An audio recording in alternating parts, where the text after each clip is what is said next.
64-летняя Февзия Куртнебиева лечит людей с помощью методик, которыми искусно владели наши предки. Многому ее научил отец, который занимался этим до депортации в Крыму, а затем и в местах ссылки.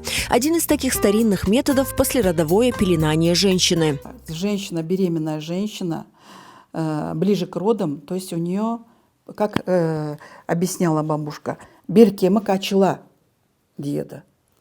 То есть поясница раскрывается, то есть таз раскрывается, все растягивается. Пока мы ходим беременные, у нас мышцы, все, суставы, все это, аорта отходит, все это растягивается.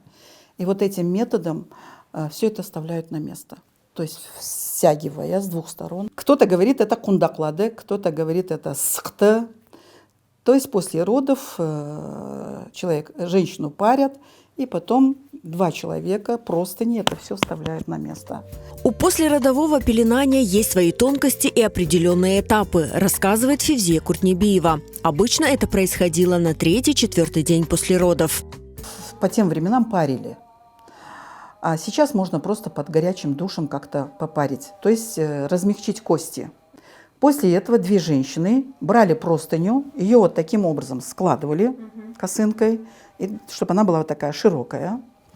И начинали, кто-то начинал с пальцев ног, кто-то начинал с колена. Мы начнем с пальцев ног. 2 женщины садятся на пол с 2 сторон, ногами упираются на телу и максимально начинаем стягивать. 1, 2, 3. Угу. Так двигаемся вверх. 1. Дальше.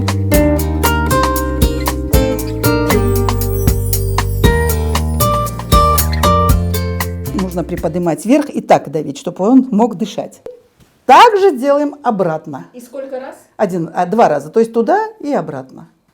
После этого женщине делают правку пупка. Сейчас многие женщины игнорируют этот метод лечения, а это чревато последствиями, считает Февзия Ханым. После родов женщина может столкнуться с рядом проблем со здоровьем. Молодежь вся после родов, она страдает позвоночниками.